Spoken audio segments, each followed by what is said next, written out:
आप कहते हैं कि भगवान हमेशा हमारे हर सुख या दुख में साथ होते हैं। तो महाराज जी, जब हम कोई निर्णय लेते हैं तो कैसे पता चले कि वो सही है या गलत? कैसे पता चले कि हम जो निर्णय लेने? तस्मात् शास्त्रम प्रमाणम ते कार्याकार्यो व्यवस्थितो। इसके लिए शास्त्र प्रमाण है कि हमारा संकल्प गलत है मन का या सही है। शास्त्रों का ज्ञान नहीं है तो सत्संग सुनो, सत्संग से पता चल जाएगा। और सबसे बढ़िया बात बता रहे हैं, आंतरिक कोई भी गलत कार्य होगा तो अंदर से एक आवाज आती है गलत है। आप लोगों को अनुभव होता है कभी? नहीं होता? वो भगवान अंदर अंतरात्मा में गुरु रूप से बैठे। जब आप कोई गलत कार्य करने की सोचोगे तो एक भय आएगा, एक शोक सा आएगा अंदर, यार गलत है, नहीं करना चाहिए, पर मनमानी करके हमसे वो करा लेता है। अगर एक सेकंड थोड़ा सा रुक कर अंतर की बात सुन लो तो आपको किसी से पूछने की जरूरत नहीं, आपकी अंतरात्मा ही गुरु है, वो आपको बता दे कि ये गलत है और ये सही है। पर उसके लिए बहुत सूक्ष्म चिंतन चाहिए, नहीं तो मनी राम ऊपर से ऐसा फेंक देंगे कि आपको लगेगा कि अंतरात्मा की आवाज है। मन की मांग को हम अंतरात्मा की आवाज मानकर पापाचरण कर बैठते हैं। कर बैठेंगे नहीं, कर बैठते हैं और अंदर की आवाज को दब जाते हैं। अगर वो अंदर की आवाज हम मान ले तो हमसे पाप कर्म होगा ही नहीं, क्योंकि प्रत्येक प्राणी के अंतर में गुरुदेव विराजमान है, भगवान विराजमान है। अखंड मंडलाकारम व्याप्तमेन चराचरम, तो सब में गुरुदेव विराजमान है। श्री राम में सब जग जानी, तो सब में भगवान विराजमान है। जब भगवान और गुरुदेव आज्ञा करते हैं, उसकी बात मान ले तो हमसे कोई पाप कर्म नहीं होगा। अगर इतना ज्ञान नहीं है तो शास्त्रों को पढ़ो, सत्संग सुनो, तो आपको पता चल जाएगा कि हमारा मन कौन सा गलत संकल्प करता है और कौन सा। वैसे तो बिना पढ़े लिखे भी पता चल जाता है कि गलत हमारा मन सोच रहा है या सही सोच रहा है। राहुल नागर जी, ग्रेटर नोएडा से। राधे राधे। राधे राधे महाराज जी। महाराज जी, मेरे द्वारा जो भी गलत काम व पाप जाने अनजाने में हुए, उनका पश्चाताप कैसे करूं कि जिससे नई जिंदगी की शुरुआत हो? पढ़े लिखे हो, भागवत का पाठ कर डालो एक बार, और हर समय भगवान का नाम सुमिरन करो। और एक बार भागवत श्रीमद् भागवत महापुराण सर्व पापों का प्रायश्चित कराने में सर्व समर्थ है। घोर पापी वैश्यागामी नीच 7 दिन भागवत सुनकर परम पद का अधिकारी हो गया, धुंधकारी। स्पष्ट कलयुग में परम पद प्रदान करने के लिए भागवत गरज रही है। यदि आप संस्कृत पढ़ लेते हो जी महाराज तो बहुत बढ़िया रहेगा। एक श्रीमद् भागवत गीता प्रेस से खरीद लो और रोज 1 अध्याय 2 अध्याय रोज पाठ करो तुम स्वयं, हिंदी और संस्कृत दोनों का, और पूरी भागवत पढ़ डालो और फिर नाम जप करते रहो, तो आगामी पाप की संभावना नहीं रह जाएगी, पूर्व के सारे पापों का नाश हो जाएगा। और 30 मिनट नाम कीर्तन करो 24 घंटे में, 30 मिनट आधा घंटा ऐसा निकालो जो तुम्हें नाम प्रिय, उसका कीर्तन करो। नाम संकीर्तनम यस्य सर्व पाप प्रणाशनम। भगवान के नाम का कीर्तन समस्त पापों का नाश कर देता है। तो भगवान की लीला कथा, भगवान का नाम कीर्तन, भगवान का नाम जप, ये परम पद प्रदान कर देगा। पापों का नाश तो स्वाभाविक हो जाएगा, पाप प्रवृत्ति का नाश हो जाएगा। समझ पा रहे हैं आप? डॉक्टर हर्ष तिवारी जी, फिरोजाबाद से। राधे राधे महाराज जी। महाराज जी, इंद्रियों को वश में रखना सुख का मार्ग कहा गया है महाराज जी, लेकिन जीवन शैली आजकल खान पान कुछ ऐसा हो गया है कि लोग तली हुई विषाक्त खाद्य पदार्थ जैसे कचौड़ी, समोसा, बढ़ई, अन्य फास्ट। चलो शुद्ध पदार्थों से बने हो तो ये भी बात ठीक है। पता नहीं कौन सा तेल है, कौन सा घी, चर्बी है कि क्या है, और कई दिन का सड़ा बाजार की चीजें, तो मुझे लगता है कि परमार्थिक साधक को तो खाना ही नहीं चाहिए, क्योंकि वो बहुत ही अपवित्र और शरीर के लिए भी हानिकारक। वैसे सब लोग पसंद बाजारे का करते हैं, घर की रसोई करना पसंद करके होटल का ज्यादा पसंद करते हैं, गोलगप्पा ये सब दुनिया की चीजें ज्यादा पसंद करते हैं। मैं ना लंदन से आई थी और मैं जब से आई हूँ तब से गोलगप्पे, छोले भटूरे, पाव भाजी ये सब खाने में लगी हूँ, क्योंकि खाते पीते और मैं आपसे यही प्रश्न पूछने वाली थी कि मैं कैसे अपने आप, आपने कहा है सत्संग में कि साधक को भोजन कम करना चाहिए। असल बात यह है ना कि जब भगवान की प्राप्ति की लगन लगती है तो नहीं खान पान ते भावे है, नहीं कोमल वसन सुहावे है, सब विषय लगे ते खारा है, हरियासिक का मग न्यारा है। अभी शरीर में है ना, आपको लगता है मैं शरीर हूं, इंद्रिय मन की मांगे आप अपनी मांगे मान रहे हैं, इसलिए आप इंद्रियों को शासन में नहीं ले पा रहे। अगर थोड़ा सा ज्ञान हो जाए, आप दृष्टा भाव में आ जाए कि तो इंद्रियों की मांग है, मन और इंद्रियां मना कष्टान इंद्रियाणि प्रकृति स्थान कर सती, नहीं मुझे इसमें नहीं जाना। देखो 2 अंगुल की जीभ है, बस इतना ही स्वाद है, और यहां से गया तो सब बेकार। ले घाटी नीचे माटी, ये घाटी नीचे माटी केवल। और अगर आपको सही बताएं, इनकी प्रक्रिया बनाते हुए देख लो, जलेबी जब बन के प्लेट में सामने आती है, लेकिन वो जलेबी वाला सीरा देखो, उसमें सैकड़ों मक्खी मरी पड़ी है, वो बस ऐसे निकाल दे। अपने घर में जो बनाओ, गोलगप्पा खाना है तो अपने आजकल गूगल से सब आप सर्च करके जान सकते हैं, यूट्यूब से, गूगल से, बढ़िया अपने घर में बनाओ, ठाकुर जी को पहले पवाओ और फिर आप पाओ, तो बुद्धि शुद्ध रहेगी। तो हमें लगता है कि मन को चराने की इंद्रियों के साथ जो आदत है, इसे धीरे धीरे कंट्रोल करें। अनजाने में आप अपने को रोगों का शिकार बनाने की तरफ जा रहे हैं। शरीर में ज्यादा मांस बढ़ना, चर्बी बढ़ना, ये हमारे अवयवों को कमजोर करता है, लीवर, किडनी, दिल, इनको कमजोर करता है। तो हमें तो आपसे प्रार्थना है कि 30-40 मिनट व्यायाम कीजिए, 20 मिनट प्राणायाम कीजिए, और ये सब बाहरी चीजें छोड़िए और सात्विक भोजन कीजिए। तो अभी आपका शरीर जो है ना, वो परमार्थ और स्वार्थ लायक हो जाए। अब अपने शरीर को एक्टिव करना चाहिए, तभी तुम स्वार्थ और परमार्थ लायक। यावत स्वस्थमिदं कलेवरम यावत च दूरे जरा, जब तक हमारा शरीर स्वस्थ है, इंद्रियां बलवान है, तो हम भगवान का चिंतन कर सकते हैं, हम लोगों का उपकार कर सकते हैं, हम कोई क्रिया भी कर सकते हैं। तो इसलिए पिज्जा, बर्गर, आइसक्रीम, ये वो सब ये वेट बढ़ाने वाली चीजें हैं। अरहर की दाल, मूंग की दाल और रोटी, अब ये किसको पसंद आएगा? हर की तुरंत बना के दाल ठाकुर जी को भोग लगा के पाओ तो वो स्वादिष्ट है कि वो स्वादिष्ट है? हमें लगता है जहां तक हो सके। अब जैसे कुछ समस्याएं बच्चों की, बाहर पढ़ते हैं या सर्विस करते हैं, अब उनको तो होटलों का खाना ही पड़ेगा, लेकिन हम कहते हैं जिनको भगवान सुविधा दिए हैं, बचो, बाजार और होटलों के भोजन से बचो। पहली बात अपवित्र, और दूसरी बात स्वास्थ्य हानिकारक है, स्वास्थ्य के लिए पक्का हानिकारक है। तुरंत तुम्हारे लिए आटा लगा के नहीं बनता, वो कई कई दिन का आटा जमा होता है लगा हुआ। तुरंत आपको भोजन मिलेगा तो तुरंत आटा थोड़ी लगाया है, तुरंत दाल थोड़ी उबाली, कब का है। आप बासी खाना पसंद करेंगे तो तमोगुण बढ़ जाएगा, भजन में वृत्ति नहीं रहेगी। तो भोजन सुधार तो भजन सुधार हो जाएगा, भोजन सुधार तो हमारे कर्तव्यों का पालन करने की क्षमता आ जाएगी। और ये आप कहते हैं जो बना रहा है उसके विचारों का भी बहुत प्रभाव पड़ता है, बहुत प्रभाव पड़ता है। वो गलत विचारों का तो वही प्रभाव। बिल्कुल, जब आप भोजन पाएंगे तो आपके अंदर गलत चिंतन चलने लगेगा।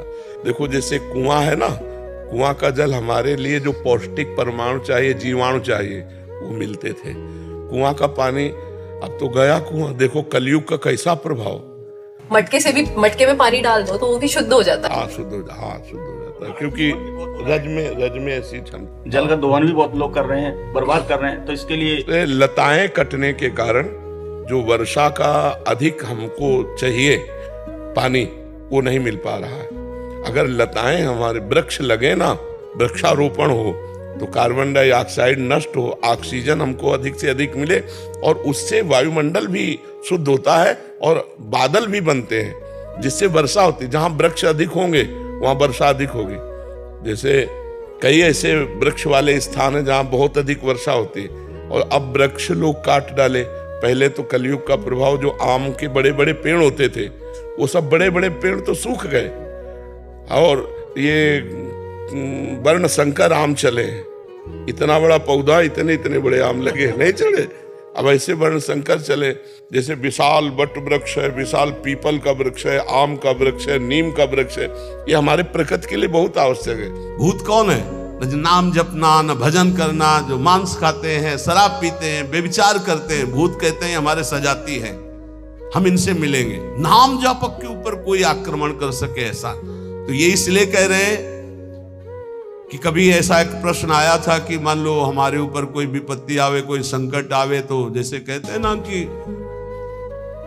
अगर महावीर जब नाम सुनावे भूत पिशाच निकट नहीं आवे, तो बोले फिर जैसे कभी ऐसा हो तो हम हनुमान जी हनुमान जी हनुमान जी ऐसे, या हनुमान चालीसा, तो निषेध नहीं है, वो भगवान के महाभागवत है, कोई इसमें निषेध, पर हम लोग अनन्य है प्रिया प्रीतम के। तो हनुमान जी महाराज दास हैं हरि के, वो हरि जहां माथा रखते हैं वो गोरे चरणारविंद हैं, और वहीं हमारा माथा रखा हुआ है, तो हम तो बोलेंगे जय प्रिया जो की, और फिर हमको बतावे कौन भूत प्रेत कहां चढ़ जाए।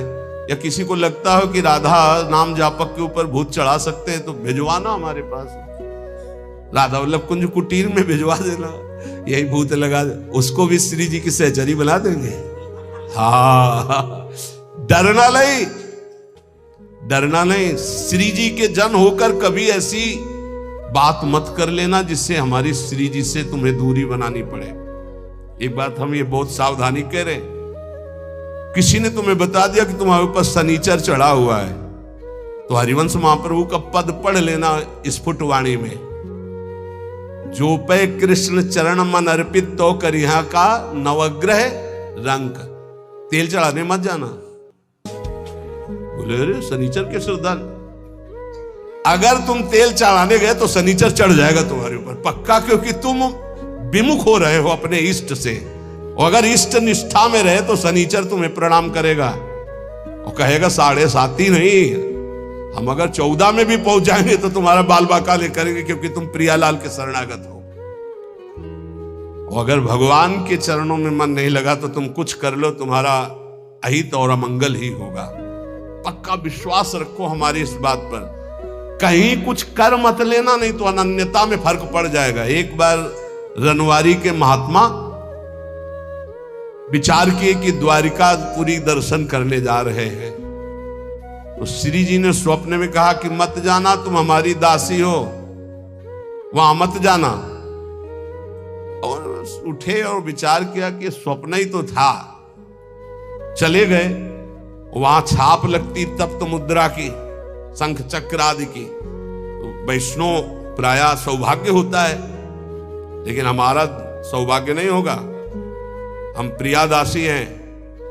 ये शंख चक्र की छाप हमारे लिए नहीं है, हरिदासों के लिए है, जो भगवत दासत्व दास भाव से है। वो लगवाए आ गए, और जो ही ध्यान, तो न श्री जी न लाल जी यहाँ के, अब बड़े विकल हुए। फिर स्वप्न में आवाज आई, श्री जी नहीं दिखाई दी, पहले में श्री जी भी दिखाई दी थी। आवाज आई कि बाबा अब तो तुम हमारी दासी नहीं रह गई, अब तो सत्यभामा की दासी रह गई, क्योंकि चक्र आदि का चिन्ह लगवा के आ गए, अब तुम हमारे निकुंज में प्रवेश नहीं पाओगे। वो विराग्नि की आप कथा पढ़ के देख लो कि शरीर भस्म हो गया, प्रगट शरीर भस्म हो गया। श्री जी नहीं आई इतनी। ये बात ध्यान रखना, कहीं किसी का जंतुर मत बंधवा लेना गले में, बोले शनिचर का जंतुर है, घोड़े की नाल की अंगूठी है, क्योंकि वो अशुभ नष्ट हो जाएंगे। जब तुम्हें कहीं ऐसा लगे कि तुम्हारे ऊपर किसी का अनिष्ट होने वाला है तो वृंदावन की रज लगा लेना, फिर हमें बता देना कौन अनिष्ट है। कोई अनिष्ट नहीं कर सकता। जिते विनायक शुभ अशुभ विघ्न करे नहीं, कोई हमारी बात को प्रार्थना को मान लेना नहीं, हमारे श्री जी की शरणागति में कलंक लग जाएगा। कभी झाड़ फूंक मत छू करवाना। हम देखते हैं ना, ये शरणागत तो हो जाते हैं लेकिन अपनी अनन्य निष्ठा नहीं जान पाते। बोले कुछ बाहरी चक्कर, बाहरी चक्कर तुम्हारी बुद्धि का चक्कर है। श्री जी के अनन्य हो जाओ, कहीं कुछ नहीं है। तुम्हें जहां लगता हो कि यहां डर है, वहां जाके बोलना राधा वल्लभ श्री हरिवंश। अगर वो न डर जाए जिसे डर कहते तो हमें बताना। कोई डर नहीं, त्रिभुवन में डर नहीं। ये जो हम कह रहे हैं इसको अच्छी तरह समझ लो। कितनी कृपा है, श्री जी हर जगह राग हमारा नष्ट कर रहे हैं। अपमान, निंदा, तिरस्कार, प्रतिकूलता, कृपा ही कृपा है। और जब दैन्य होता है तो करुणा का, उनकी दयालुता, उनकी कृपालुता, उनकी करुणा का सदैव भक्त अनुभव करता रहता है। ये सब तीनों भगत के जीवन में आती रहती है, कभी दयालुता, कभी कृपा, कभी करुणा आती रहती है। यही आशीर्वाद बनाए रखें गुरुदेव की, उनकी कृपा का अनुभव निरंतर होता रहे बस। हाँ, बस उन्हीं का अनुभव होता रहे, ये बात है। उनकी दयालुता, कृपालुता, करुणा का अनुभव होता रहे हमें। प्रतिपल की अनुकूलता आ रही तो उन्हीं की दयालुता है, प्रतिकूलता आ रही तो उन्हीं की कृपा है, और अधमता है तो उन्हीं की करुणा है। क्योंकि यही दरबार दीन को आदर जीत सदा चली आई। हमने पूज्य हरि बाबा की वाणी में पढ़ा कि जो अपने को अधम समझता रहता है उस पर भगवान की विशेष करुणा बरसती है। मैं बहुत नीच हूँ, मैं अधम हूँ, मेरे में कोई साधन बल नहीं, प्रभु आप ही करुणा। तो वो करुणा, भगवान की करुणा उसको स्थिति देती है। कहीं न कहीं जब तक साधन बल रहता है तब तक वो भगवान की करुणा का अधिकारी नहीं बन पाता। जब साधन बल चला जाता है, अपबल तपबल और बाहुबल चौथो बल है दाम, सूर्य किशोर कृपाते सब बल हारे को हर नाम, सुनेरी मैंने निर्बल के बल रहा। महाराज जी, मैं ये कह रहा हूँ, आप जब सत्संग श्रवण करते हैं तो ब्रजवासी की ठसक तो रही तो ठीक है, पर ब्रजवासियों को संत और आप जैसे तरीके से खूब महिमा मंडन करें। पर हमारा दशा ये ब्राह्मण, और ब्राह्मण में भी ब्रजवासी, और ब्रजवासियों में लीला की सेवा दी, तो यहाँ को मत तो बहुत रहे। तो ब्रजवासियों के लिए कछु संबोधन कर दिया कर। महाराज जी, भगवान के निज पार्षदों में जो मद होता है वो सांसारिक मद नहीं होता, वो भागवतिक मद होता है। किसी भी ब्रजवासी से, अब जो बहुत बिलग हो तो बात अलग है, उनको लगता ठाकुर जी मेरे हैं।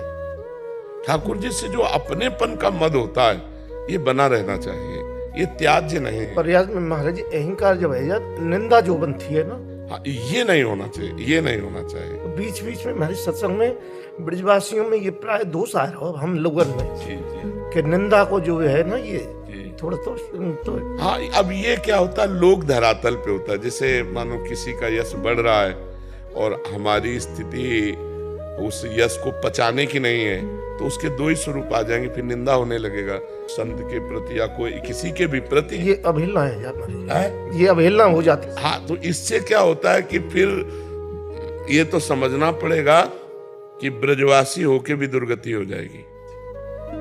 कैसे?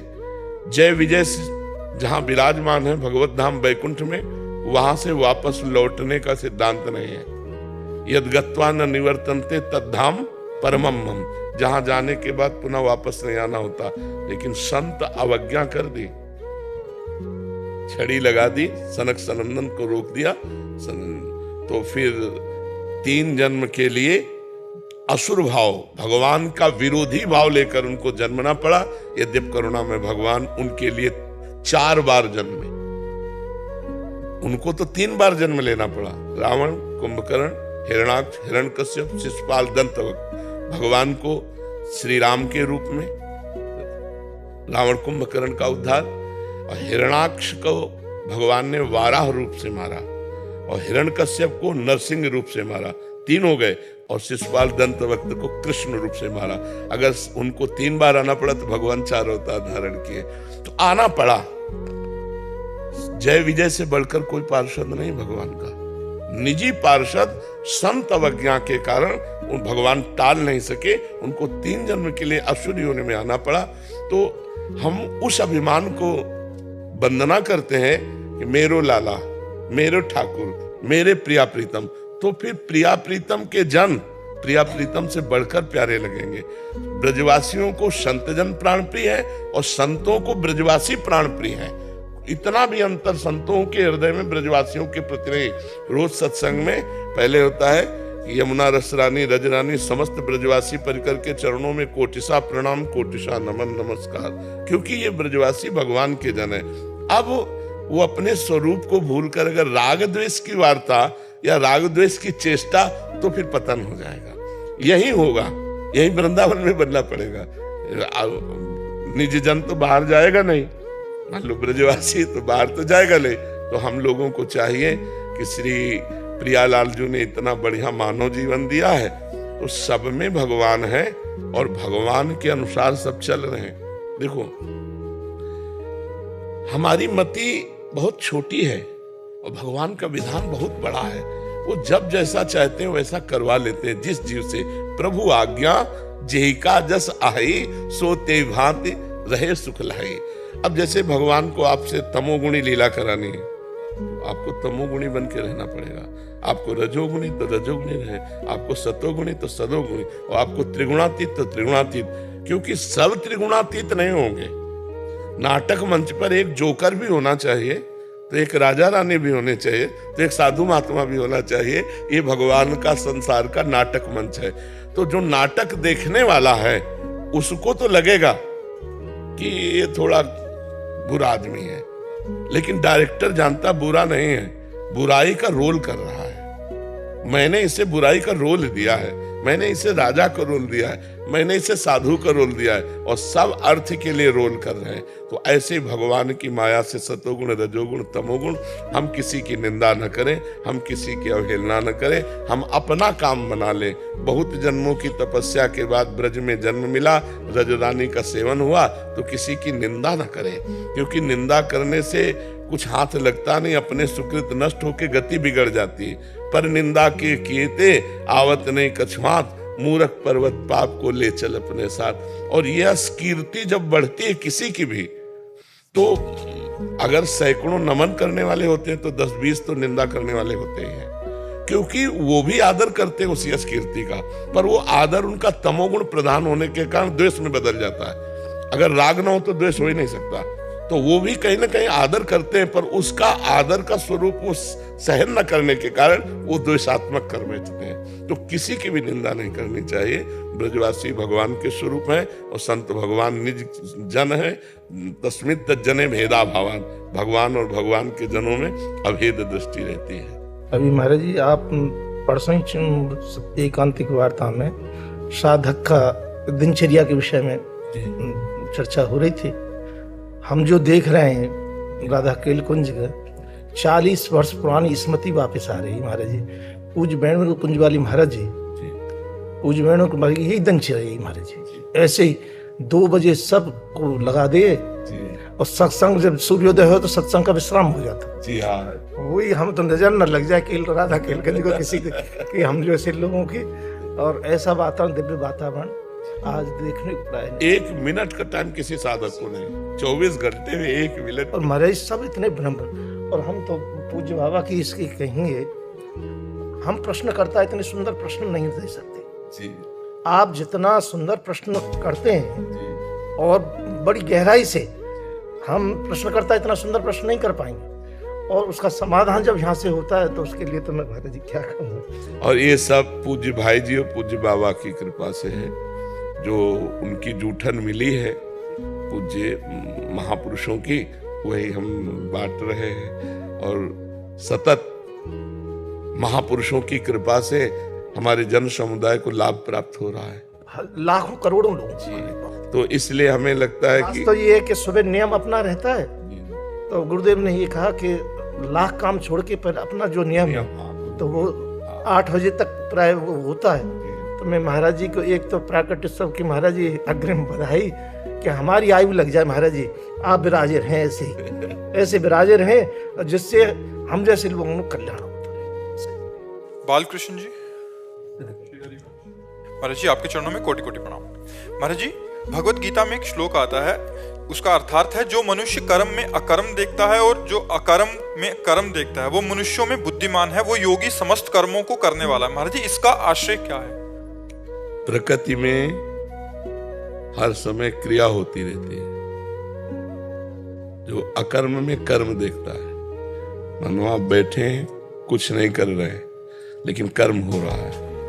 अंदर देखो हो रहा है ना, मन ये भी प्रकृति का है, बुद्धि ये भी प्रकृति की है, चित्त ये भी प्रकृति का है, अहम ये भी अंतःकरण धर्म है। हर समय क्रिया हो रही है। अकर्म में कर्म, आप कुछ कर तो नहीं रहे, अकर्म है बाहर से।